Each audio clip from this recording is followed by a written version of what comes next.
l'idolâtrie. Je parle à quelqu'un. Je parle à quelqu'un. Dis à ton voisin, ne rentre pas dans l'idolâtrie. Amen.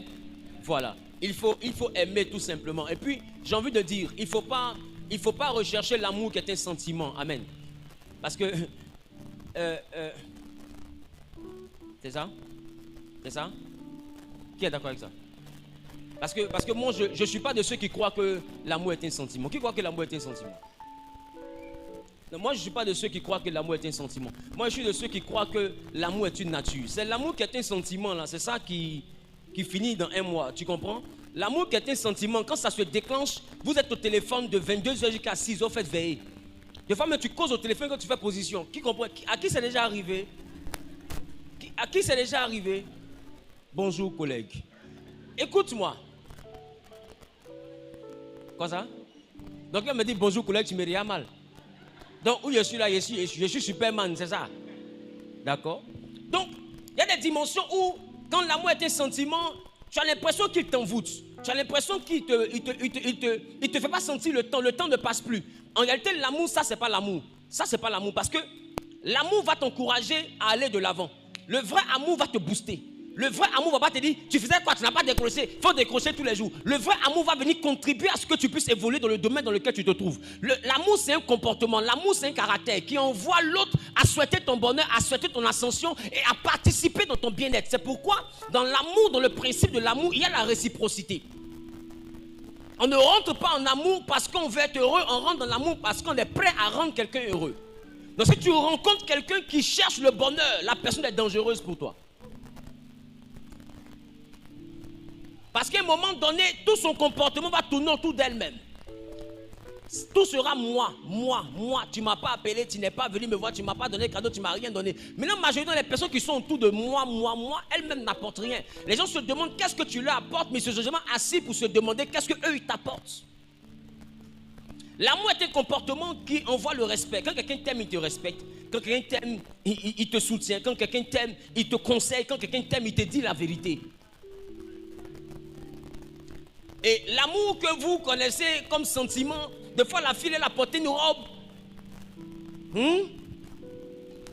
Ok? Va où, hein, tu comprends? Elle a porté une robe qui ne respecte pas les normes. C'est-à-dire que sa forme même ne respecte pas les normes de cette robe, mais elle l'a portée quand même. Mais quand elle sort comme ça, le gars font ça. Waouh! Et c'est là que le sentiment vous envoie à faire des compliments. Il ne faut pas faire des compliments. Quand tu aimes, tu ne complimentes pas. Quand tu aimes, tu constates. Qui voit la différence? Quand tu complimentes, ça a tendance à toujours vouloir plaire. Mais les gens pensent que ceux qui les disent, Joe, il faut te changer ça, c'est pas joli. Toi, tu m'apprécies jamais, mais... Écoute, comment je t'apprécie si en marchant avec toi, je suis sûr que quelqu'un va rire? Si je t'aime, je ne dois pas accepter que je marche avec toi et puis je sais que les gens rient. Quand quelqu'un t'aime vraiment, il ne peut pas accepter ça. Donc il va s'arranger pour ne pas que tu sois dans ça. Qui commence ce que je suis en train de dire? Non, il te dira la vérité dès le départ. Ça te déplaît. Ça dit, mais tout le monde dit que c'est joli. Mais la majeure partie du temps, les gens sont ensemble parce que les gens sont hypocrites. Parce que dans ce monde où nous sommes, une personne qui est vraie finira seule. Quand tu vois plusieurs personnes marcher ensemble depuis des années, il y a certains dedans qui sont hypocrites. Si tout le monde dit ce qu'il pense véritablement, l'amitié va s'arrêter. Et tu les vois à des occasions, ils se font des choses et tu sens que... Amen. Donc après l'idolâtrie, nous avons... La magie. La magie, on a parlé de pharmakia, qui parle également de l'administration des drogues et tout ce qui va avec. Ensuite... Les inimitiés. Les inimitiés. Dans d'autres versions, on parle de rivalité. Quelqu'un dit la rivalité. La rivalité. Ah, j'ai pas entendu. La rivalité. Quelqu'un dit la rivalité. La rivalité. Quelqu'un dit la rivalité. La rivalité. Donc la rivalité, c'est la capacité à se sentir en compétition avec les autres. Donc tu es charnel quand tu te sens en compétition avec les autres. Tu es charnel lorsque tu te mesures aux autres. Tu es charnel lorsque tu vis pour dépasser les autres. On ne vit pas pour dépasser quelqu'un, on vit pour se dépasser soi-même. On vit pour être une meilleure version de nous-mêmes. Si tu es en compétition avec les autres, alors j'ai envie de te dire, tu seras dans ce que je veux enseigner aujourd'hui qu'on appelle la jalousie. Parce que la jalousie te donne un zèle quand les autres sont là. Je reprends. Quand quelqu'un est jaloux, il est zélé aussi longtemps que la personne de qui il est jaloux est là. C'est-à-dire que dans la jalousie, tu as remarqué une personne jalouse. Bon, ok. Viens, papa. Voilà. Et puis viens. J'ai failli faire l'exemple moi-même, mais il ne faut pas que quelqu'un va couper la vidéo pour aller dire mamie, donc l'auto. Amen. Donc, voici par exemple, c'est pas ça, hein. Voici par exemple un couple. Je m'amuse. Voici par exemple un couple. Au papa, on dit non, c'est une prophétie. L'homme de Dieu, il ne dit pas les choses par hasard. S'il a dit un couple, tu as vu ma soeur, c'est parce que par derrière. Non, c'est un tonton sérieux. Amen. Un bon pour le tonton. Et puis ça aussi, c'est une fille sérieuse. Un bon pour elle. Mais écoute, non, imagine-toi un peu, les deux sont là. Et puis par exemple, lui, il est jaloux. On se comprend? Quand la jalousie va se déclencher, qu'il va sentir qu'il est menacé, parce que peut-être quelqu'un entend le jeter les regards sur la dame, tu vas remarquer que un coup comme ça, il va la prendre par la main. Oh, il marchait chacun de son côté. Et il marchait. Ok. Il marchait chacun de son côté. Amen. On va y arriver. Amen. Ils marchaient chacun de son côté. Et. Ah, ils se sont laissés. Ok. Donc. Et les gars, concentrez-vous. Amen.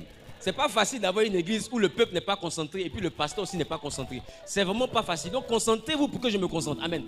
Donc. Vous allez remarquer qu'ils n'ont pas l'habitude de se faire des câlins. Mais dès l'instant qu'il y a un élément qui suscite la jalousie, qui rentre dans le truc, automatiquement il va commencer à vouloir attraper sa main, montrer qu'il est trop amoureux. C'est pas de moi, hein, non? Donc, et puis, il va vouloir toucher la joue. Qui comprend un peu? Il aura un comportement inhabituel. Et majoritairement, ça peut énerver le conjoint qui a dit, mais il y a quoi? En fait, tu n'es pas dans ça. Il va dire, mais comment je ne suis pas dans ça? Au fait, tu vois les gens dont tu vois que je te touche. Qu'est-ce que tu prends? Ou bien lui, il te plaît, c'est pour ça. Et ça a commencé. Et puis la vie commence à chauffer. Au fait, il n'a pas l'habitude d'être gentil. Mais il est gentil que par jalousie. Tu sais, quand quelqu'un est beaucoup jalouse, la personne peut s'entretenir juste pour que tu restes à la maison. Maintenant, une fois que la personne remarque que tu restes à la maison, la personne ne s'entretient plus parce qu'elle n'a pas voulu être belle pour te plaire. Elle a voulu être belle pour que la tisa soit disqualifiée. Une fois que la tisa est disqualifiée, maintenant, Modoudou peut revenir. Qui comprend ce que j'ai dit? Donc, quand quelqu'un fonctionne par jalousie, c'est compliqué. Merci beaucoup, c'était qu'un exemple. Voilà, c'est toi là-bas. Voilà, donc, est-ce que quelqu'un comprend ce que je dis? Non, c'est la dimension où le zèle est amer. Et aujourd'hui, je suis venu pour vous parler de la jalousie. Dis avec moi la jalousie. La jalousie, c'est le zèle que provoque une compétition. Ou bien c'est le zèle que provoque une envie. Ah, quelqu'un n'est pas là. Dis avec moi le zèle de l'envie. Le zèle de l'envie. Ou bien le zèle d'une compétition. Le zèle d'une compétition. Beaucoup manifestent la jalousie sans réaliser qu'elles sont dans la jalousie. Est-ce que je parle à quelqu'un? Amen. Demande à ton voisin, Voisin, est-ce que tu n'es pas dans la jalousie? est-ce que tu n'es pas dans la jalousie? C'est un zèle amer. Et quand on parle de zèle amer, la jalousie ici, frère, c'est un peu comme...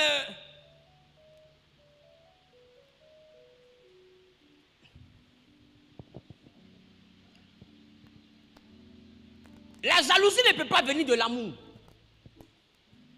Parce que dans la dimension de la jalousie, des fois tu ne veux pas. Mais la jalousie, c'est le sentiment de vaincre une rivalité. Je ne sais pas si vous comprenez. Amen. C'est-à-dire qu'il y a jalousie lorsqu'il y a compétition. C'est pourquoi vous allez remarquer qu'on a parlé de quoi? De l'inimitié, de querelle. Parce que la rivalité va envoyer les querelles. Et la rivalité va engendrer aussi la jalousie. Quand il y a rivalité, il y aura jalousie. En réalité, le but, c'est de gagner. Le but, c'est de gagner. Donc, il y a des personnes qui sont possessives. Pas parce qu'elles ont un projet avec toi. Parce que simplement, ces personnes-là n'acceptent pas de perdre. Je ne sais pas si quelqu'un comprend ce que je dis. Amen. Donc, ils n'aiment pas, hein. Je n'ai pas entendu. Mais il laisse pas. Dès l'instant que tu es à lui, il fait comme ça. Quand tu n'es plus à lui, qu'il sent que tu es en train de partir, il devient doux. Juste pour que tu reviennes. Et dès que tu reviens, il change encore. Tu as l'impression qu'il ne sait pas ce qu'il veut. Mais oui, il ne sait pas ce qu'il veut. En réalité, ce n'est pas toi qu'il veut. Quand quelqu'un est jaloux, la personne peut te garder dans une forme de captivité pendant 15 ans de relation sans te marier. Parce que le but n'est pas de concrétiser avec toi. Le but, c'est de te garder. Donc, il a l'impression qu'il ne doit pas te perdre, mais en même temps, il ne te veut pas. Tu comprends ce que je suis en train de dire? Non, la jalousie n'est pas un sentiment qui est suscité par l'amour. La jalousie, c'est un sentiment qui est suscité par Jézabel. Quand on parle de Jézabel, arrêtez de croire qu'on parle seulement que de l'esprit des femmes qui viennent pour attaquer les hommes de Dieu. Non, Jézabel est l'esprit de contrôle. Quand on parle de Jézabel, on parle d'un esprit de contrôle. Et quand on parle de contrôle, on parle d'un esprit de maîtriser la vie de l'autre. L'amour va envoyer quelqu'un à te valoriser, à t'épouser. Mais la jalousie peut envoyer quelqu'un à te défigurer. Dites-moi, est-ce qu'on peut frapper quelqu'un par amour? Mais est-ce que quelqu'un peut frapper par jalousie? Beauté par jalousie. Enfler ses lèvres par jalousie. Coup de tête plongeant par jalousie. Hypercute par jalousie. Et après, tu sais, je suis jaloux. C'est parce que je t'aime que je suis jaloux. Maintenant, ma question. Quand tu regardes le visage que tu m'as donné, en quoi ce visage-là révèle l'amour? Est-ce que tu sais que l'amour peut aller jusqu'à relâcher? Tu sais, à un moment donné, le vrai amour, tu peux aimer une personne jusqu'à sentir que la personne n'est pas heureuse avec toi. Et tu dis, comme tu n'es pas heureux là, il faut partir. Mais beaucoup vont dire, il se fout de toi ou elle se fout de toi. Non, c'est de l'amour. L'amour accepte souvent d'abandonner pour que l'autre trouve un lendemain meilleur. Mais dans la jalousie, il sait que tu ne supportes pas, mais il est là. Au fait, tu as besoin de ventoline. Qui comprend ce que je dis? Ta vie chauffe. Lui me dirait et puis te dit, si tu n'étais pas là, personne ne va t'avoir. Aïe. Oh my gosh. Personne ne va m'avoir. Comment? Demande à ton voisin comment. Est-ce que tu comprends ce que je dis? La jalousie, c'est le sentiment qui parle de zélote. En zélote parle de l'envie, être envieux d'eux. C'est la dimension où j'estime que ce que l'autre a, c'est moi qui aurais dû avoir. C'est pourquoi il faut faire beaucoup attention à des personnes qui passent le temps à remarquer le bien qui t'arrive. Quand on marche à ça, c'est toujours elle, on prend son numéro. Non, lui là, c'est toujours lui, il allait marcher. Non, celui-là, fais attention. La jalousie est un sentiment qui envoie à envier l'autre, à vouloir avoir ce que l'autre possède. C'est un sentiment qui est dangereux parce que la jalousie telle que décrite par Zélote dans ce grec peut rendre agressif. C'est pourquoi après la jalousie on écrit quoi? Les animosités. On dit l'animosité. Parce qu'une personne qui tombe dans la jalousie n'est plus loin de l'animosité. Quand tu es en train de frapper ton homme, parce qu'il y a des hommes qui sont battus. Mais le problème c'est que la dignité masculine fait qu'il préfère mourir au front mais silencieux. C'est-à-dire, sa femme le cadenas, il a envie de sortir du cadenas mais il n'y arrive pas. Qui c'est que ça arrive ça? Si moi je connais un couple où la femme est impolie, mais le monsieur ne peut pas la frapper. C'est-à-dire, je ne sais pas comment je vais t'expliquer. Ce n'est pas qu'il ne veut pas. Au fait, il veut. Tu vois? Il fait comme ça. Il veut. Mais il ne peut pas. C'est-à-dire, il ne peut pas créer quelque chose. Des fois, il se concentre aujourd'hui, la minute qu'il s'en va, on le frappe encore. Je ne sais pas si tu me comprends. C'est-à-dire que là où il s'en va, il sera botté. Il sait qu'il va pour être botté, mais il y va. Parce que son côté homme n'accepte pas le bottage, mais on le botte. Et il y a des hommes qu'on frappe comme ça en ville ici. Je parle à quelqu'un. Mais est-ce que l'amour va rentrer dans cette animosité où tu vas frapper ton conjoint ou ta conjointe jusqu'à prendre ta tabouret, passer sur la personne comme ça, comme si je ne sais pas. Et il y a des gens qui se frappent bizarrement. Mais tout ça, c'est au nom de l'amour. Amen. Qui finit comme ça, il dit, qui aime bien. Non, tu es Satan, c'est ça. Parce que je ne sais pas, toi tu me châties, ça répond à quoi? Est-ce que je parle à quelqu'un? Est-ce que je parle à quelqu'un? Dans la dimension de la jalousie, elle peut te voir, tu commences à faire des efforts pour être beau, pour être frais, pour sentir bon. Ça, c'est pour aller chercher les filles. Là. Ça, au fait, la jalousie fait que tu ne peux pas apprécier l'amélioration de l'autre. Au fait, dans l'amélioration de l'autre, tu vois toujours un problème personnel. Tu te dis que c'est parce que la personne veut te quitter qu'elle s'améliore. Donc, quelqu'un peut t'envoyer au chômage par jalousie. Il faut t'asseoir ici, il ne faut pas travailler. Parce que dès l'instant que tu sors, même pour aller au marché, il a Nollywood dans sa tête. Qui comprend ce que j'ai dit? Qui connaît Nollywood? C'est-à-dire qu'il a les scénarios dans sa tête. C'est-à-dire que même quand ton téléphone sonne, quand on voit Angéline, il dit en réalité c'était Ange, mais tu as caché le nom. Tu as caché le nom parce que je connais tes techniques. En fait, il invente un monde et puis il vit dedans. La jalousie te fait quitter la terre. Et puis ça t'envoie à Jalousie Land. Qui comprend ce qu'il dit? C'est un univers où habitent les jaloux. C'est-à-dire que quelqu'un peut te regarder et puis le regard seulement là peut te faire qu'on va te gifler pour rien. C'est-à-dire que ce n'est pas tes yeux, hein, les yeux de quelqu'un. Qui comprend ce que je dis? Mais ça ne peut pas être un sentiment d'amour parce que ce sentiment est très proche de l'animosité. Et regarde, quand la jalousie est déclenchée, ça envoie un comportement animal. D'autres me prennent l'enfant et qui vont ça. Je vais te défigurer là comme ça, personne ne va te chercher. Bon, je ne sais pas. Au fait, et puis, la personne peut prendre plaisir à vouloir gâter ton visage. Qui a déjà vu ça? Au fait, il ne faut pas dire que ça n'existe pas, c'est que tu n'as pas vu. Et puis, il tire même sa main pour gâter le visage. C'est le visage là. Bah, il se dit que tant qu'il a ce visage là, lui n'est pas en sécurité. Maintenant, mon ami, ou ma chérie, en quoi détruire le visage de quelqu'un, ou bien même gâter le travail de quelqu'un, va envoyer cette personne à mieux t'aimer? Quand la jalousie s'installe, le couple n'est plus un bonheur, ça devient un cachot. Et dans un cachot, il fait chaud. Qui comprend ce que je dis? Dis à quoi ça devient un cachot. C'est-à-dire, la relation devient une prison. C'est-à-dire que tu t'habilles un peu net, ça devient un petit palabre. Tu as payé une nouvelle robe nette, toi-même, tu allais même faire fossile, tout, juste pour venir le surprendre. Dès qu'il arrive net, lui, il va trouver le moyen de dire que c'est parce que mamie, donc l'auto. C'est-à-dire que ça là même là, c'est suspect. C'est-à-dire que même le chauffeur même vient pour dire, eh, maman,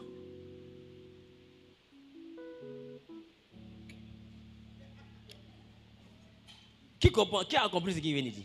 C'est-à-dire qu'il est assis comme ça, puis quand quelqu'un est jaloux, il voit quelque chose, il ne parle pas, et puis un coup, il devient silencieux. C'est-à-dire il devient comme une tombe. C'est-à-dire il ne parle plus, il regarde la télévision. Et puis il n'y a pas la même chaîne pendant plus d'une minute.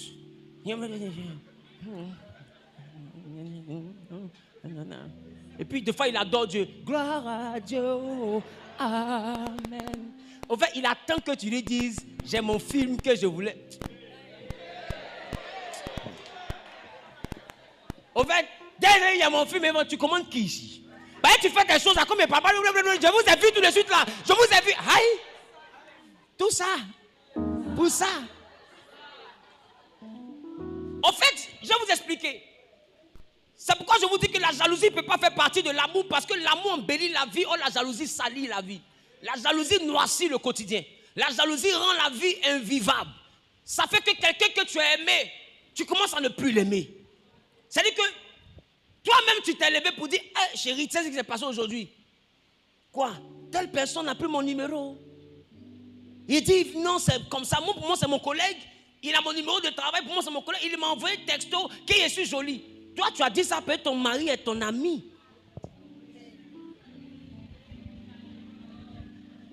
Bon, il est mal à la maison. Au fait, la tombe, tu as creusé là. Ce n'est pas ta tante qui a habité dedans. Hein. Donc, à cause de la jalousie, les gens sont en couple, mais ils sont seuls dans leur combat. Parce que normalement, ce genre d'adversité, on affronte ça à deux. Dans l'amour, il y a l'amitié, parce que l'amitié parle de amare. Amare qui parle de amour. Donc, quand quelqu'un est ton ami, tu peux causer avec ton ami. Mais aujourd'hui, le sentiment de la jalousie qu'on mélange à l'amour, on a l'impression que c'est un sentiment de l'amour. En temps, ce n'est pas une dérivée de l'amour, mais c'est un sentiment qui détruit l'amour. Et je t'assure, vous pouvez même vous jurer fidélité, rester ensemble jusqu'à ce que la mort vous sépare. Mais quand la jalousie arrive, à un moment donné, tu m'énerves. Qui comprend ce que j'en ai dit? C'est la personne dans sa prière, c'est être loin de toi. C'est la personne sent qu'avec toi, elle n'est plus heureuse. Avec toi, elle n'est pas épanouie. Donc elle se retrouve dans un autre environnement. Quand on rit comme ça, elle dit, on peut rire comme ça. Parce que où Yoshi qui n'en rit pas. La jalousie envoie le service militaire. Je ne sais pas si tu comprends ce que je dis.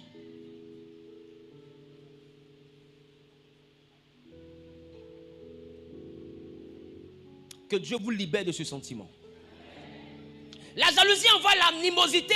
Parce que quand tu es jaloux de ton ami, tu es jaloux de son succès, ça peut t'envoyer à l'empoisonner.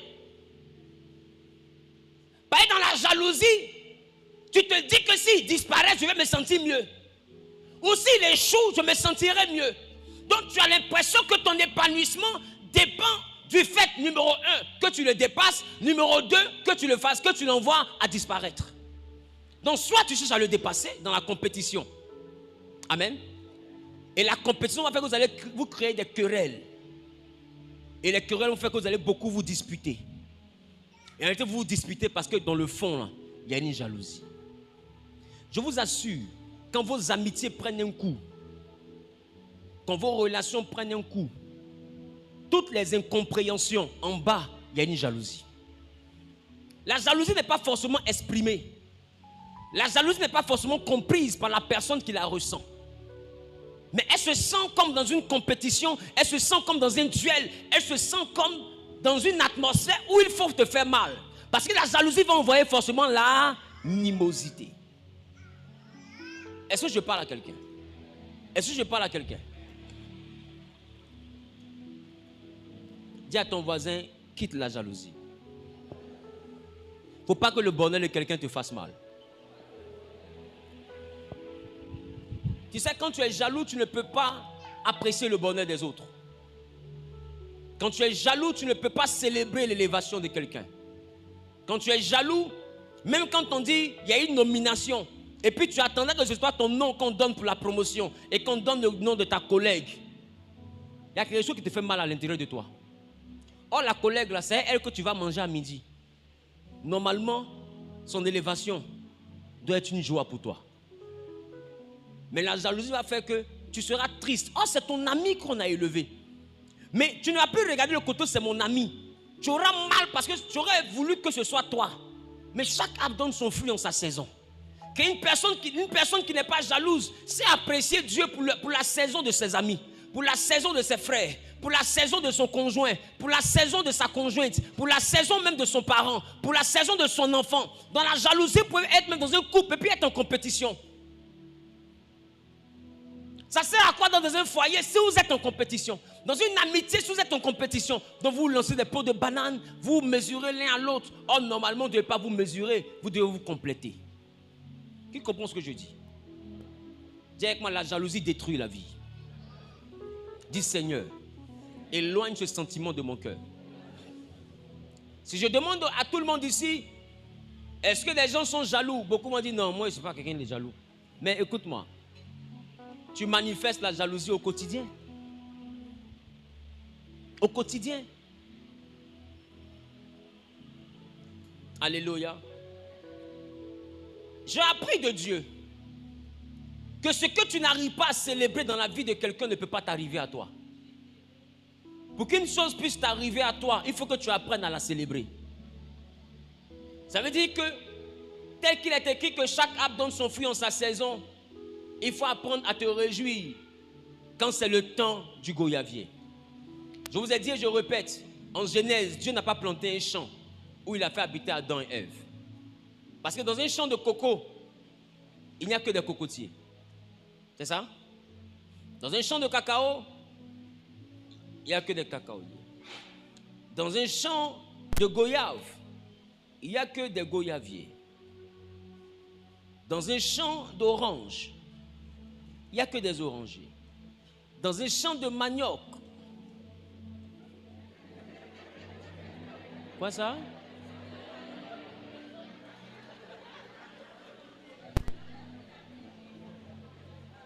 Bon, faisons court. Faisons simple. Les gars, nous sommes en direct. Le monde nous regarde. Dans un champ de manioc. Dans un champ d'igname. Celui qui a dit gnamien, on va se laisser ici. Alléluia. Dis avec moi, ça c'est dans un champ. Mais Dieu a planté un jardin. Et il a appelé ce jardin-là Éden. Parce qu'un jardin n'a pas la même configuration qu'un champ. Dans le champ de bananes, il n'y a que des bananiers. Mais dans un jardin, on peut voir le bananier à côté de l'avocatier. On peut voir l'avocatier à côté du manguier. On peut voir le manguier pas trop loin du goyavier. On peut voir le goyavier à côté du papayer. Qui comprend ce que je suis en train de dire? Dans le champ de bananes, quand un bananier donne, on voit aussi des bananes sur tous les autres bananiers. Donc personne n'est jaloux de son camarade. Tu as banane, j'ai banane. Pour toi, est mûr, pour moi, est mûr. Tout ce que tu as, j'ai. Donc il n'y aura qu'une jalousie dans le champ. Il n'y a pas de jalousie dans le champ. Mais quand c'est la saison de cacao, sur chaque cacaoyer, il y a au moins une cabosse. Donc tu peux faire malin sur ton camarade. Ça, c'est dans le champ. Non, la jalousie ne peut pas exister dans le champ. Mais Dieu a créé un jardin. Et je n'ai jamais vu Dieu planter un champ. C'est l'homme qui plante un champ. Parce que les hommes se disent que nous tous on a produit le même jour. C'est l'homme qui a envoyé le champ. Dieu a envoyé le jardin. Parce que dans le champ, il y a obligation que tout donne en même temps. Et on est tellement habitué à la logique du champ qu'on se dit que quand quelqu'un est en train d'être béni, moi aussi je dois être béni. Et c'est ça qui crée la jalousie. On se dit que si elle s'est mariée, moi aussi je dois me marier. Donc du coup, depuis que ta camarade s'est mariée, tu commences à stresser le ciel. Seigneur, tout le monde s'est marié sauf moi. Aujourd'hui, ta camarade s'appelle tout le monde. Ta camarade a eu mariage, normalement tu dois être heureuse. Tu prends pour faire jeune. Je dis tout le monde, même c'est la paix. Paix. You know she's a Buckley. Seigneur, tu la connais. Ici, là, je vous ai dit, quand j'arrive ici, et puis c'est toujours les mêmes voisins quand même. C'est surtout toi. Check. On est ensemble, champion. Regarde.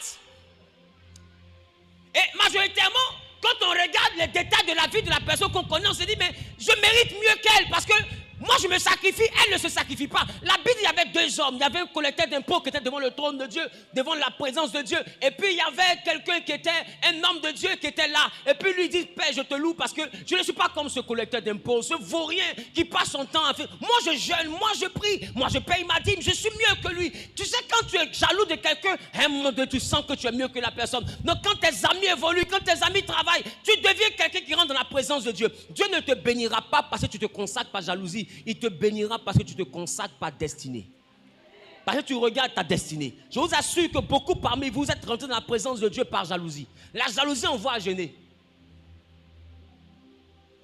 Voilà pourquoi la Bible dit, faites par l'esprit tout type de prière. Parce qu'il y a des prières qu'on ne fait pas par l'esprit. Il y a des prières qu'on fait par rivalité. Parce qu'il faut que j'ai la victoire. On est en compétition. Il y a des prières qu'on fait par querelle. Seigneur, juge mes ennemis. Père, avant la fin de cette année. Une prière de querelle. Il y a des prières qu'on fait par jalousie. Seigneur, tout le monde a évolué sauf moi. En fait, quand Dieu veut t'écouter, il ne veut pas écouter l'évolution de quelqu'un parce que nous ne sommes pas dans un champ. Dans un champ de cacao, si tous les cacaoyers ont donné, que 3 cacaoyers n'ont pas donné, ils ont le droit de se plaindre. Ben, c'est la saison des cacaos. Mais dans un jardin, quand c'est le temps du papayer, il est juste à côté du goyavier. Mais il n'y a que les papayes qui sortent. Et le goyavier regarde. Et quand le vent souffle, le goyavier aussi bouge ses trucs. Il bouge ses branches. Il bouge ses feuilles. Il célèbre Dieu. Pourquoi? Parce qu'à côté de lui, le papayer est en train de donner. Le goyavier n'est pas fâché. Tu ne vas pas le voir dire, comme il y a papaye, je suis papayer. Moi, goyavier, je prends mes feuilles, je jette. Je suis fâché. S'il n'y a pas goyavier sur moi, aujourd'hui, il fait grève dans le jardin ici. D'autres me rentrent dans la présence de Dieu. Père, comme Jacob. Je ne te laisserai pas avant que tu m'aies béni. Aïe, comme Jacob. Tu as su que Jacob est rentré dans la présence de Dieu avec ce sentiment que toi tu as. La jalousie nous donne le sentiment d'être dans une injustice. Et j'ai envie de te dire, ce n'est pas parce que tout le monde a évolué pour te laisser que Dieu est injuste. Nous sommes dans un jardin. Et des fois, avant que le manguier ne soit à l'âge de la production, des fois le maïs a produit au moins pendant 10 ans.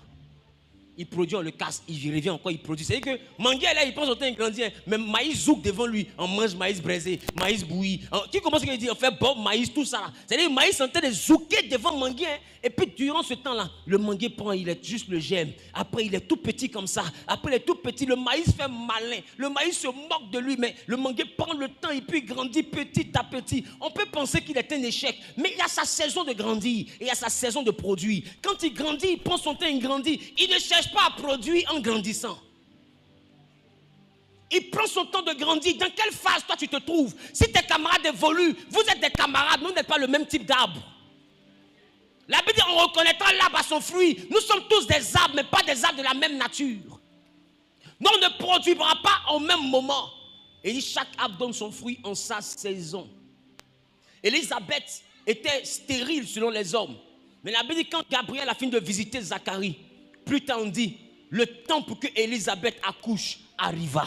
C'est-à-dire qu'Élisabeth n'a jamais été stérile. Ce n'était pas encore le temps pour qu'elle accouche. Non, si elle regardait les amis, elle dit non, tout le monde a eu enfant sauf moi. Mais la Bible dit le temps pour qu'elle accouche était arrivé. Quand le temps est arrivé, elle n'a pas jeûné. Quand le temps est arrivé, elle n'a pas prié. Quand le temps est arrivé, elle était là, son ventre a poussé et puis elle a mis au monde. Arrête de regarder les autres, fais confiance au temps de Dieu. La jalousie te fait regarder l'autre. Mais la foi te fait regarder les montagnes. D'où te viendra le secours? Ne regarde plus jamais tes amis. Ne regarde plus tes amis. Parce qu'ils vont t'envoyer à rentrer dans une vie que tu n'as pas voulu, juste parce que tu veux les rattraper et puis les dépasser. Moi j'ai vu, je vous dis ça toujours ici. Je sors de la terminale, j'avais 17 ans. J'ai eu mon bac à 17 ans. Et j'avais mon ami de classe. Lui, il est rentré dans les mouvements. Qui comprend le mouvement des enfants là? Et le gars a commencé à faire jeton. Joe. Il y avait discount sur le VGE. Qui se rappelle les discounts? Qui se rappelle les discounts? Il y avait discount sur le VGE. C'est-à-dire à l'opposé de Cap Sud là. Il y avait discount là. Je traversais le goudron. Je vois une Murano. Il file comme ça, et puis il freine sur moi.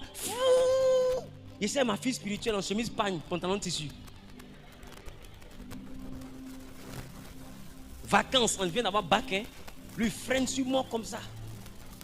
Il dit, mais il y a quoi? Je suis énervé, mais j'ai envoyé le bafou même. Et puis il change sa tête. Tu vois pas clair? Hé, Joe, on dit quoi? Il dit, je suis là, mais qu'est-ce que tu deviens?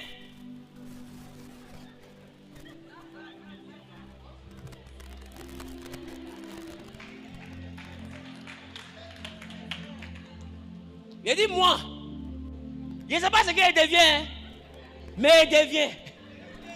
Je vous assure que le soir, j'ai prié. Mais j'ai prié par jalousie. Et je me suis prié devant Dieu. Seigneur, moi j'ai laissé. Je peux faire comme lui. Mais je préfère évangéliser. Et puis tu laisses quelqu'un me frustrer. Bénis-moi aussi maintenant. Fais quelque chose. Dieu est resté silencieux. Jusqu'à ce que je comprenne que je ne priais pas par la foi, mais je priais par la jalousie. Et je suis resté tranquille après.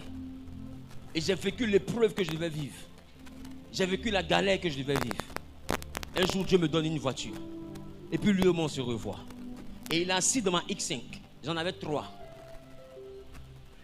Et ça, je te parle de quoi? 2007, non, 2016, 2018. Non, 2016, 2000... Qu'est-ce que je raconte? X5, c'est quoi? 2013, 2014. J'avais 3 X5. Il s'assoit dans la X5 et puis il dit, ça c'est la voiture de rêve. Au fait, Quand il a parlé à côté de moi de voiture de rêve, il ne sait pas pourquoi j'étais silencieux, mais j'ai failli pleurer. Parce qu'en 2006, il freinait sur moi et me demandait qu'est-ce que tu deviens. En 2013, il monte dans ma voiture, dans le temps de Dieu. Il dit ma voiture est la voiture de rêve. J'ai compris le temps de Dieu. Il est descendu, j'ai continué ma vision. J'ai continué à marcher avec le Seigneur. Mais si 2013 c'était la voiture de rêve,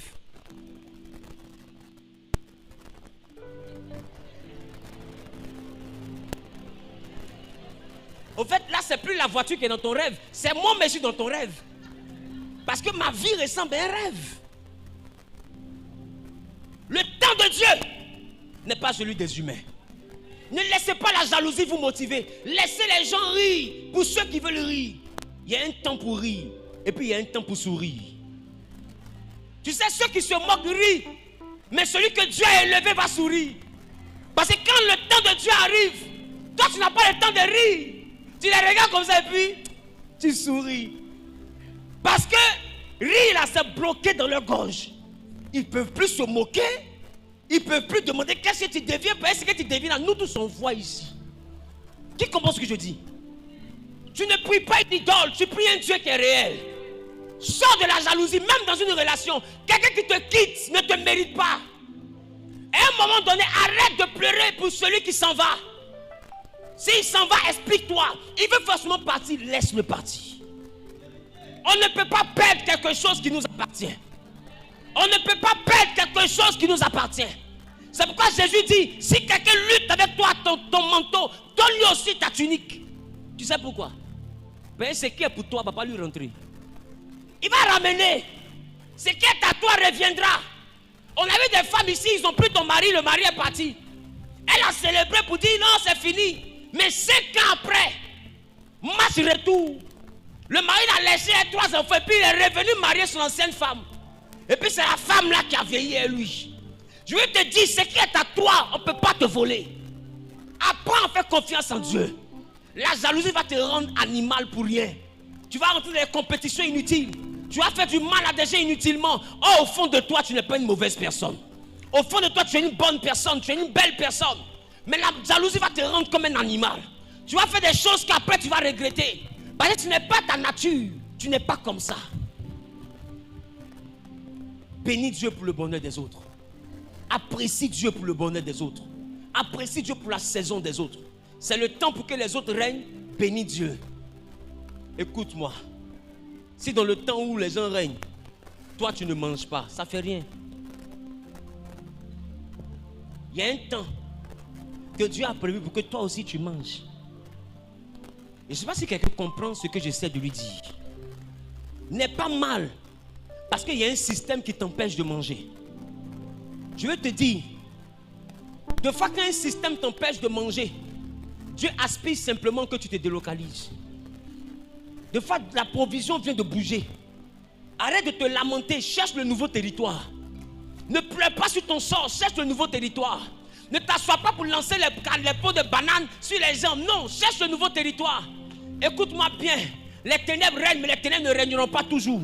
Même le jour quand ils se lèvent, le soleil finit par se coucher. C'est une affaire de saison. Il y a le temps pour qu'eux ils mangent. Il y a le temps pour que toi aussi tu manges. Il y a le temps pour qu'eux ils règnent. Il y a le temps pour que toi aussi tu règnes. Il y a le temps pour qu'on te chasse. Et il y a le temps pour que toi aussi tu héberges les gens. Il y a le temps pour qu'on te nourrisse. Il y a le temps pour que toi aussi tu nourrisses les gens. Il y a le temps pour... Ah, tu n'as pas dit amen bien. Il y a le temps pour qu'on t'embauche. Il y a le temps pour que toi aussi tu embauches les gens. Il y a le temps pour qu'on te laisse. Et il y a le temps pour que Dieu te console. Il y a le temps de Dieu pour toi. Je dis à quelqu'un, il y a le temps de Dieu pour toi. Pour toi aussi, il y a un temps de Dieu. Laisse ton cœur guérir. Laisse ton cœur guérir. N'aie pas mal de ce que les gens t'ont fait. N'aie pas mal de comment ils t'ont jeté. Laisse-moi te dire, tu as une semence. Et le meilleur service qu'on peut rendre à une semence, c'est de la jeter par terre. Parce que tant que tu n'es pas jeté, tu ne peux pas pousser. Il faut qu'on te jette pour que tu deviennes un arbre. Là où ils t'ont jeté, ils ne te retrouveront pas là-bas. Parce qu'ils ont jeté un noyau, mais ils trouveront un manguier. Ils ont jeté un noyau, mais ils trouveront un manguier. Parce qu'il y a un Dieu pour toi. Les horreurs de tes ennemis, c'est qu'ils t'ont haï jusqu'à vouloir t'enterrer, mais ils ont oublié que tu étais une graine. Là où ils t'ont mis, Dieu va te ressortir de là. Alors j'ai envie de te dire, ne t'apitoie pas sur ton sort. Ne regarde pas les autres pour penser que ta vie est un échec. Ta vie n'est pas un échec.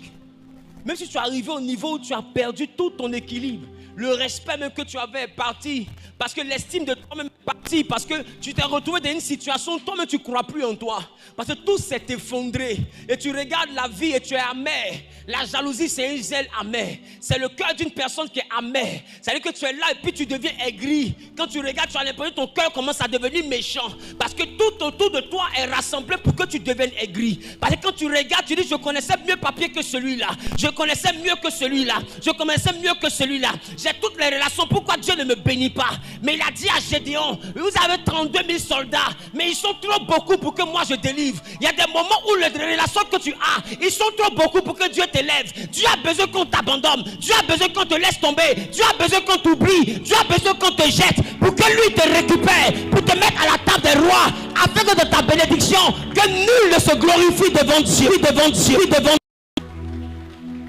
Il veut faire pour toi ce qu'aucun homme ne pourra revendiquer. Personne ne pourra revendiquer la paternité de ton miracle. Alors ne regarde pas l'évolution des hommes. Regarde le Dieu qui t'a promis que tu vas évoluer. C'est lui qui t'a dit. Et c'est lui qui fera. Que rien ne vienne te distraire. Que rien ne vienne te distraire. Il y a des années en arrière, on ne savait pas qui était Esaü. Mais aujourd'hui, on sait qui est Esaü. Les gens vont regarder, ils seront jaloux. Mais laisse-moi te dire, avant que tu entendes Esaü, Dieu le préparait dans le secret. Écoute-moi bien. Dieu n'expose pas ce qu'il n'a pas préparé. Prends le temps dans le secret avec Dieu. Parce que quand il va t'exposer, tu n'auras plus le temps de te préparer.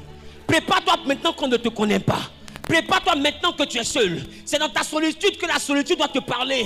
Ils t'ont abandonné pour que tu deviennes intelligent. Ils ont été aigris pour que tu deviennes intelligent. Ils ont été ingrats pour que tu deviennes intelligent. Quand tu es assis, il y a quelqu'un qui te parle et qui te dit, tu vois, c'était tes amis, ils sont où aujourd'hui? Ce quelqu'un-là, c'est Dieu. Parce qu'il veut te montrer qu'il est ton meilleur ami. Ne regarde pas les hommes. Regarde le Dieu qui te parle dans la solitude. Il est avec toi et il ne t'a pas abandonné. Il dit, je ne te délaisserai pas. Je ne t'abandonnerai pas. Tu verras le salut de ton Dieu. Tu n'as pas mal fait de croire en Dieu. Laisse la jalousie. Laisse la jalousie. Zélo. La jalousie.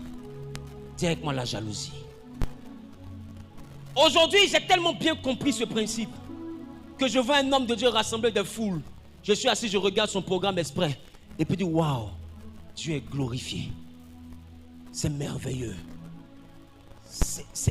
C'est merveilleux de voir aujourd'hui des gens se rassembler facilement, 5000 personnes. Je suis content pour ça. Mais il y a des gens qui regardent ça et puis ils ont mal. Pourquoi lui il rassemble 5000 personnes? Seigneur, nous, tu nous as oubliés quoi? Mais écoute-moi, est-ce qu'il est né avec 5000 personnes sur sa tête? Il a commencé avec 50 personnes. Dieu l'a fait monter à 100 personnes. Tu n'as pas vu quand il montait. Tu as juste vu quand il était en haut. Mais il est monté petit à petit. Et quand il montait là, il n'a pas regardé ta vie, il s'est concentré sur sa vie. Et petit à petit, Dieu a démontré sa fidélité. Parce que dans la fidélité, dans les petites choses, Dieu nous confie de grandes choses. Et petit à petit, Dieu l'a envoyé à 5000 personnes. Et puis toi, ça te fait mal. Non, je ne sais pas où il est quitté. Mais où il est quitté là? Est-ce que tu es quitté là-bas lui? Est-ce que tu es quitté là-bas lui? Il y a des gens qui ont dit un jour et on m'a rapporté la parole. Non, Esaü, on ne sait pas où il est quitté. Mais pour savoir où je suis quitté, il faut être quitté là-bas, moi. Non, si on t'explique où je suis quitté, tu risques de ne pas bien comprendre. Ils veulent juger ton apocalypse. Oh, ils ne maîtrisent pas ta genèse. Aucun film ne commence par la fin. Tous les films commencent par le commencement. C'est pourquoi la Bible commence par au commencement, Dieu. Arrêtez de regarder au niveau où la personne est arrivée. Demande-toi au commencement. Des fois, tu l'as connue parce que c'est ta voisine. Et puis, un coup, Dieu l'a bénie. Tu dis, Dieu m'a oublié. Mais est-ce que tu sais ce qu'elle a vécu quand elle avait 4 ans? Tu sais comment on a chassé sa maman? Tu sais ce que le jeune a vécu dans sa vie? Est-ce que tu sais par quoi il est passé? Est-ce que tu connais toutes les douleurs de son âme? Est-ce que tu sais ce que la personne a vécu, a connu comme préjudice? Des fois, Dieu a regardé que l'enfant a tellement souffert jeune qu'il faut que je le bénisse jeune. Donc, il y a des gens qui Dieu part vite parce qu'ils sont quittés loin, ils ont besoin de se reposer. Dieu sent que la fille, là, si je ne la bénis pas maintenant, elle va craquer. Le jeune, là, si je ne le console pas, il va craquer. Parce qu'il dit, venez à moi, je vous donnerai le repos. Quelqu'un se repose quand on sent qu'il est fatigué.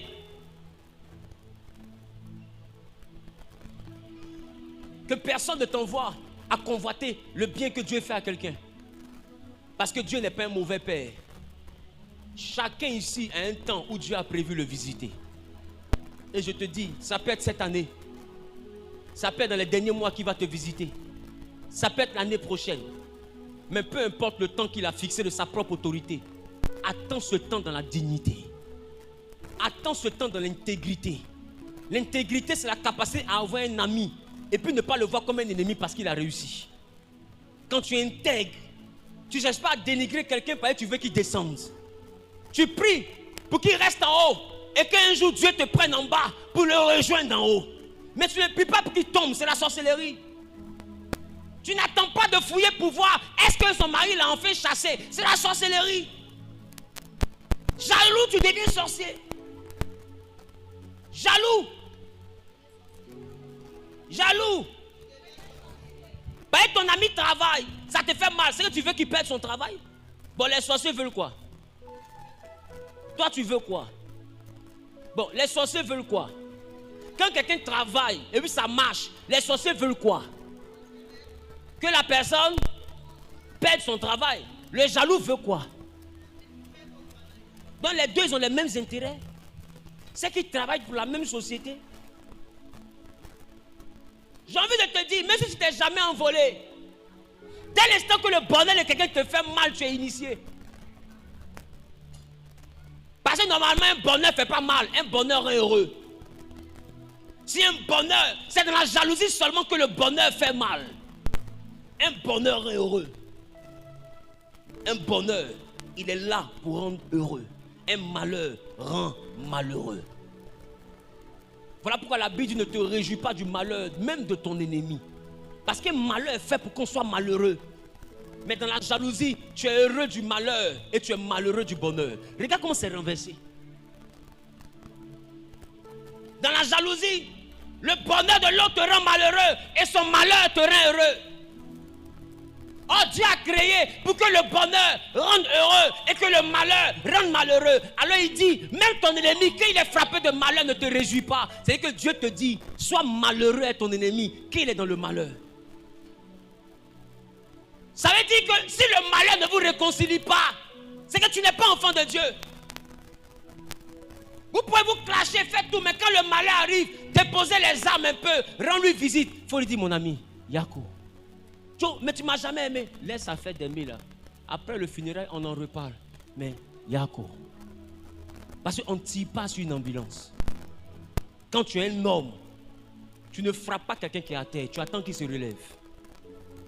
C'est ça un homme. Voilà pourquoi dans la boxe, quand tu frappes ton adversaire, qu'il est par terre, l'arbitre ne va jamais te laisser aller sur lui pour le rouer de coups. Jamais.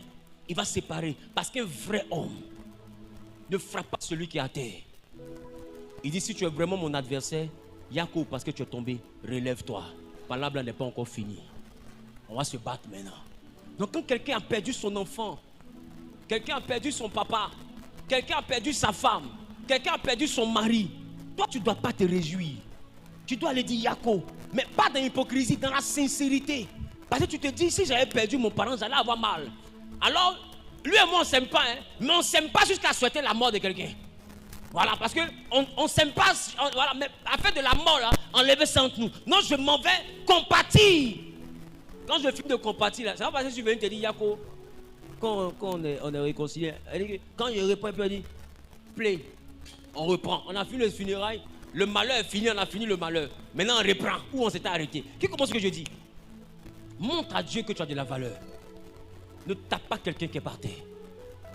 Ne te réjouis pas du malheur de quelqu'un. Parce que laisse-moi te dire, Dieu n'a pas prévu le malheur de quelqu'un parce qu'il va perdre son travail. Dieu a prévu son malheur parce qu'il travaille, il se fout de toi. Alors Dieu veut son malheur en te rendant son patron. Qui comprend ce qu'il dit? Ça veut dire que c'est pourquoi remarquez les familles où les gens vous humilient parce que lui il a travaillé avant vous. Quand Dieu veut te bénir, il ne perd pas son travail. S'il était professeur, il reste professeur. Mais il ne monte plus. Qui remarque? Dieu quand il veut punir, il ne renvoie pas, il te bloque. Maintenant celui que tu pensais qu'il n'allait rien devenir, là, il le prend. Et puis il te rattrape. Et puis tu commences à te mesurer, peut-être tu veux dire que c'est moi qui travaille avant vous, c'est moi qui travaille avant vous. Et puis tu te passes. C'est moi qui travaille avant vous, c'est moi qui travaille avant vous. Et puis tu te dépasses encore. C'est moi qui travaille avant vous, c'est moi qui travaille avant vous. Et puis tu te dépasses encore. Il y a un moment où ta voix ne peut plus sortir. Parce que tu sais que l'enfant là, il m'a dépassé jusqu'à il a 4 siècles de moi. C'est comme ça que Dieu frappe. Donc quand la personne te voit, elle est restée professeure, mais toi tu es milliardaire. La seule chose, c'est que la personne, si elle est humble, elle va rendre gloire au Dieu qui t'a élevé. Parce que Dieu, c'est comme ça, il juge. Ne souhaitez pas le malheur de vos ennemis. Je vous assure, j'ai eu beaucoup de coups dans ma vie. Et j'ai eu beaucoup de trahisons. Mais je ne me suis jamais assis pour méditer comment est-ce qu'ils vont avoir le malheur et que je me réjouis de leur malheur. Il y en a même qui sont venus me demander service. Je leur rends service. Oh, il y a quelques mois, je vais le détruire. J'ai dit à la personne, je n'ai jamais perdu mes combats. Parce que j'ai un Dieu. Tu as le choix. Tu me combats. Et va où, hein? Et tu perds parce que je suis sûr que tu vas perdre. Voilà. Ou bien tu ne me combats pas. Et puis, on reste bons amis. Et je peux te faire du bien. La personne a combattu. C'est allé où? Flogodo. Maintenant, aujourd'hui, là. Non. Non, est-ce que tu peux pas faire? Non, je peux. Tiens. Est-ce que tu peux? Non, je peux. Tiens. Non, je peux. Tiens. Enfin, il y a une différence entre moi et toi. Moi, je suis enfant de Dieu. Moi, je suis enfant de Dieu. Je ne peux pas chercher à te détruire parce que je suis né de nouveau. Toi, tu peux détruire parce que tu n'as pas connu le Christ. Donc, quand quelqu'un commence à rentrer une dimension, la personne veut détruire, il faut comprendre que la personne n'est pas convertie. Quelqu'un qui est converti ne peut pas s'asseoir, réfléchir à comment détruire quelqu'un. Ce n'est pas possible. Ça ne passe même pas dans sa tête. Alors je te dis, si dans ta tête tu es en train de penser à comment quelqu'un sera détruit, commence à prier pour être converti. C'est que tu ne l'es pas encore. Ou bien Satan veut te ramener dans le monde. Il veut te rendre rétrograde. Venir à l'église, pas de toi un enfant de Dieu. Un enfant de Dieu, c'est d'abord la mentalité que tu as. Quelqu'un te dénigre devant le patron pour qu'on te renvoie. Et puis un jour on te pose la question, celui-là même là, qu'est-ce qu'il fait ici? Et tu as tous les docs. Je t'assure, ne le tue pas. Qui comprend ce qu'il vient de dire? Ne le tue pas. Non, lui, non, patron, il fait rien. Si ce n'était pas quelqu'un qui te voit comme un ennemi, tu aurais pu dire. Mais le fait que tu sais qu'il te voit comme un ennemi parce qu'il te torpille, ne dis pas, sinon tu seras semblable à lui. Laisse Dieu. Dieu va gérer. C'est que Dieu a déjà prévu sa chute. Ce n'est plus loin. Qui comprend ce que je suis en train de dire? Ce n'est plus loin. Mais toi ne salis, ne salis pas ta main. Laisse-le. Le temps du jugement est arrivé. Alors, pour terminer, Saoul était jaloux de David. Et Dieu envoie David à trouver Saoul là où il était couché. David a pris la robe de Saoul et il a coupé avec son épée. Tu sais, une épée là, ne peut pas couper un tissu comme si on prenait un couteau pour mettre dans une banane. Qui commence ce qu'il vient de dire? Parce que pour couper un tissu là, il faut prendre des temps, il fait comme ça. J'ai dit qu'il dormait jusqu'à... De toute façon, on a coupé le tissu là, on pouvait le gorger comme ça, un peu, il allait continuer dedans. Mais David a préféré prendre ce temps-là que de le gorger. Oh, c'est son ennemi. Que de le gorger. Il a coupé son habit. Et puis il s'est éloigné.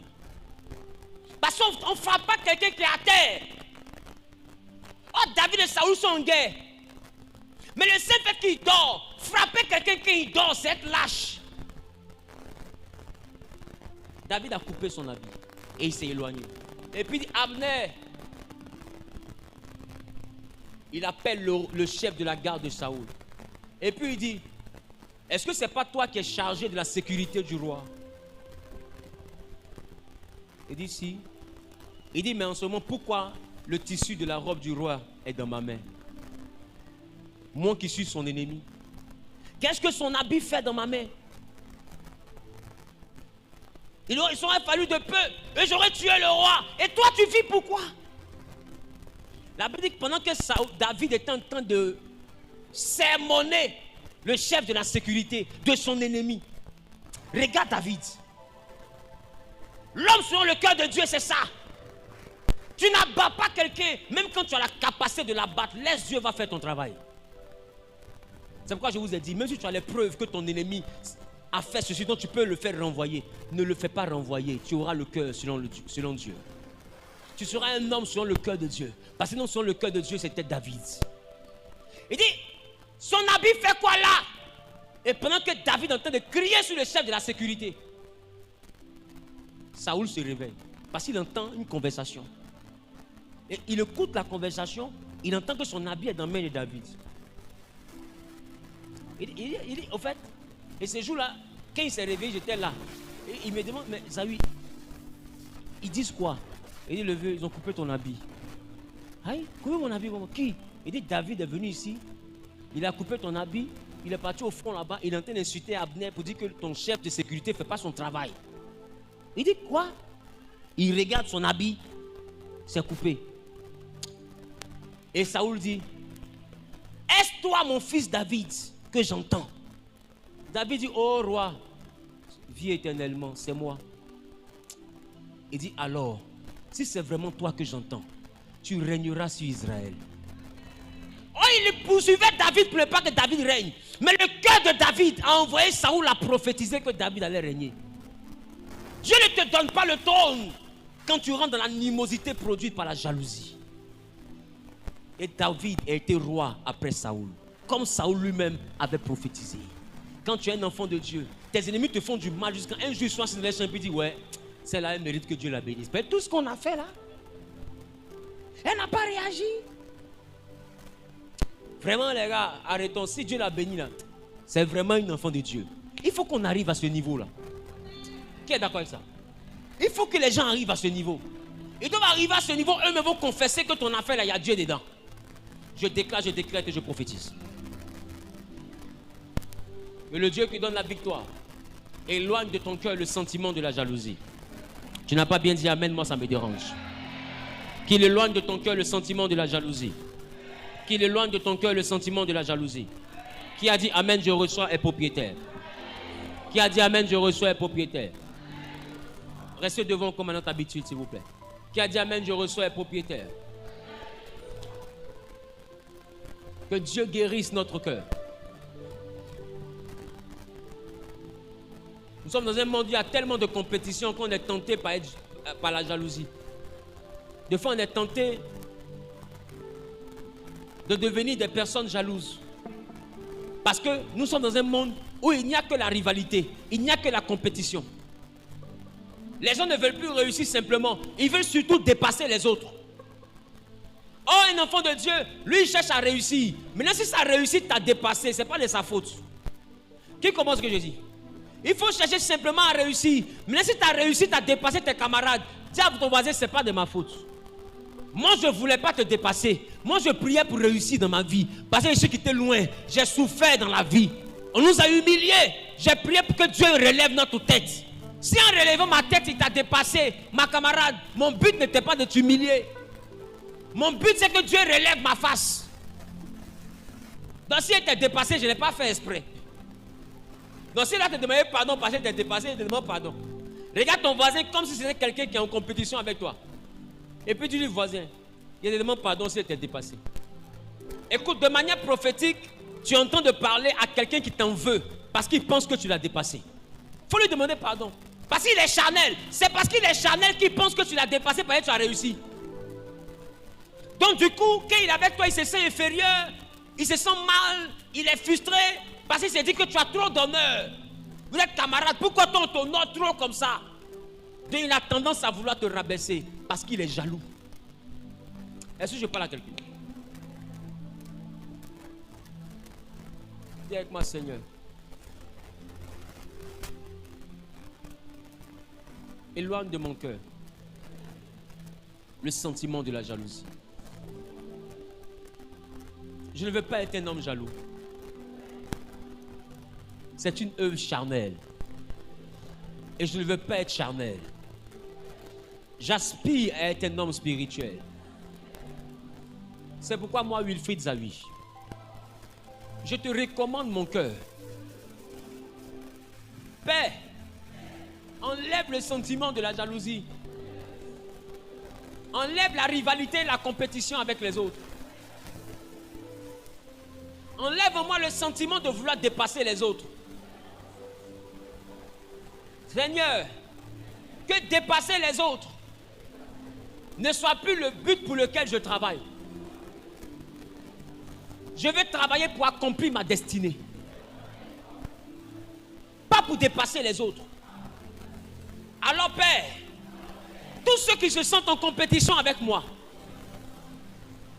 qui agissent par jalousie, dans le but de me détruire, dans le but de détruire ce que je construis, Père, que leurs œuvres soient vouées à l'échec. Donne-moi un cœur qui n'a pas la jalousie. Donne-moi un cœur qui a l'amour. Un cœur qui est heureux du bonheur des autres. Un cœur qui est malheureux du malheur des autres. Que le malheur des autres me fasse mal. Même le malheur de mes ennemis. Que cela me fasse mal. Que le bonheur des autres me fasse du bien. Que le bonheur des autres me rende heureux. Même le bonheur de mes adversaires. Car c'est en cela que je serai véritablement un enfant de Dieu. Apprends-moi à avoir le cœur de Jésus. Au nom de Jésus. Amen. Amen. Amen. Je te recommande ton peuple, Père. Et je prie pour te recommander le cœur de ton peuple et aussi mon cœur en tant que leader. Seigneur, donne-nous un cœur qui sait avoir mal face au malheur, peu importe de qui vient ce malheur, ou bien qui subit ce malheur. Donne-nous un cœur qui apprend à être heureux du bonheur de l'autre, peu importe qui est dans le bonheur. Apprends-nous à être simplement heureux quand quelqu'un est heureux. Seigneur, apprends-nous à être simplement malheureux quand quelqu'un est malheureux. Nous ne pouvons pas atteindre le degré de la compassion si nous ne sommes pas malheureux du malheur des autres et heureux du bonheur des autres. Parce que celui qui n'est pas malheureux du malheur ni heureux du bonheur peut avoir pitié, mais ne peut pas avoir la compassion. Car la compassion est un sentiment qui est géré par l'amour. Et toi, Jésus, tu étais ému de compassion, rempli de compassion. Alors je prie que tu nous donnes de connaître ce sentiment qu'est la compassion. Donne-nous un cœur, amour. Et loin de nous tous les germes de la jalousie, de l'animosité. Et aide-nous à aimer notre prochain. Et à te faire confiance pour que toi seul nous justifie et que toi seul combatte pour nous, que toi seul nous venge face à nos adversaires et à toutes les injustices que nous vivons. Gloire et louange te reviennent. Au nom de Jésus, j'ai prié.